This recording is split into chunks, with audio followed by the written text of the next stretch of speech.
India versus USA score card చూస్తే సాధారణంగా అనిపించవచ్చు, కానీ ఈ మ్యాచ్ అసలు కథ వేరే ఉంది. ఇది రన్ స్టోరీ కాదు, ఇది ఒక కెప్టెన్ నిలబడిన కథ. సలాం సూర్యాభాయ్. మ్యాచ్ స్టార్ట్ అయ్యే ముందు చాలా మంది అనుకున్నారు ఈ మ్యాచ్ కూడా సూర్యకు టెస్ట్ అవుతుందేమో. టాస్ ఓడిపోయి బ్యాటింగ్ కి వచ్చిన ఇండియా ఫస్ట్ ఓవర్ నుంచే షాక్ కి ఎదురైంది. అభిషేక్ శర్మ డక్అవుట్ అయ్యారు. ఇషాన్ కిషన్ కొంచెం స్టార్ట్ ఇచ్చినా వెంటనే పెవిలియన్ చేరారు. తిలక్ వర్మ వచ్చి వేగంగా ఆడుతున్నారంటే తను కూడా రిటర్న్ అయిపోయారు. స్కోర్ బోర్డ్ చూస్తే 46 రన్స్ కే 4 వికెట్స్ కోల్పోయింది.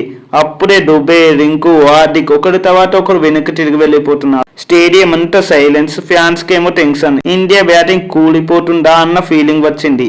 అప్పుడే వచ్చాడు కెప్టెన్ సూర్యకుమార్ యాదవ్. డోరు మూసుకొని బ్యాట్ మాట్లాడే సమయం వచ్చింది అన్నట్లు ఆడాడు. ఫస్ట్ స్ట్రైక్ రొటేట్ చేశారు, రిస్క్ లేదు, బట్ ఇంటెంట్ మాత్రం క్లియర్ గా ఉంది. యూఎస్ఏ బౌలర్లు లైన్లు మార్చారు, ఫీల్డ్స్ మార్చారు, బట్ సూర్య మాత్రం ఒక్కసారితో మెసేజ్ ఇచ్చారు, ఇంకా నేనున్నాను అని. హార్దిక్ తో పార్ట్నర్షిప్, ఆ తర్వాత అక్షర్ తో కూడా. ఒకవైపు వికెట్లు పడుతున్నా మరోవైపు సూర్య స్కోర్ బోర్డ్ ని ముందుకు నడిపించాడు. అందరూ విమర్శించిన షాట్లే స్కూప్, స్వీప్, కవర్ మీదుగా ఆ సిగ్నేచర్ షాట్ అన్ని బయటకు వచ్చాయి.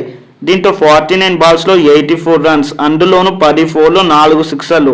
ఇక స్ట్రైక్ రేట్ వచ్చేసి 170కి పైనే ఉంది. ఇక దీంతో మన టీమిండియా 20 ఓవర్స్ లో 161 లాంటి స్కోర్ చేయగలిగింది. ఈ స్కోర్ ఎలా వచ్చిందో సూర్య ఇన్నింగ్స్ చూస్తేనే అర్థమవుతుంది. ఇది టీమ్ స్కోర్ కాదు, ఒక్క కెప్టెన్ స్కోర్ అని చెప్పాలి. ఇప్పుడు యుఎస్ఏ చేజింగ్ స్టార్ట్ అయింది. టార్గెట్ పెద్దదేం కాదు అని అనిపించిన ఇండియన్ బౌలింగ్ అసలు గేమ్ మొదలు పెట్టింది. సిరాజ్ కొత్త బాల్తో నిప్పులు చెరిగారు, 3 వికెట్లు. హర్షదీప్ ఎకానమీ 4.5 2 వికెట్లు తీసి అదరగొట్టారు. మరోవైపు వరుణ్ చక్రవర్తి, అక్షర్ పటేల్ కూడా మిడిల్ ఓవర్స్ లో మ్యాచ్ ని కంప్లీట్లీ ఇండియా వైపు తిప్పేశారు.